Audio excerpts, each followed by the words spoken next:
Tere, mina olen farmer Tõnis ja täna murrame 5 põllumajandusega seotud müüti. Esimene müüt. Mahepõllumajandus hea, tavapõllumajandus halb. Mahe- ja tavapõllumajandusel on mõlemal Eesti toidu tootmises oma roll ning kumb ei ole üheselt hea või halb. Eesti toit on range kontrolli all toodetud ja ohutu, sõltumatud tootmisviisist. Kas teadsite, et Eesti põllumees kasutab kordades vähem taimekaitsevahendid ja väetiseid võrreldes oma Euroopa kolleegidega? Müüt number 2. Põllumehed ainult külvavad, koristavad ja teenivad kasumit.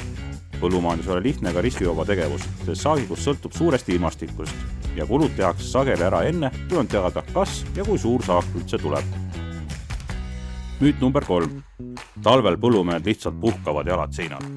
Talv ei tähenda põllumeestele tegevusetust, vaid aega tehnika hooldamiseks, õppimiseks ja järgmise hooaja planeerimiseks.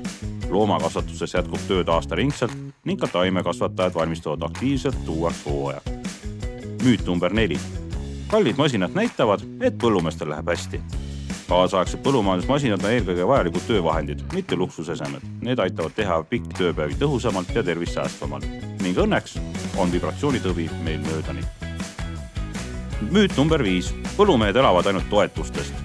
Toetused aitavad vähendada põllumajanduse suuri riske ja hoida toiduhinda stabiilsemana, kuid need moodustavad üha väiksema osa põllumeeste tuludest. Toetuste saamiseks tuleb täita rangeid nõudeid ning üksnes nende najal ei ole tänapäeval võimalik põllumajandust edukalt pidada.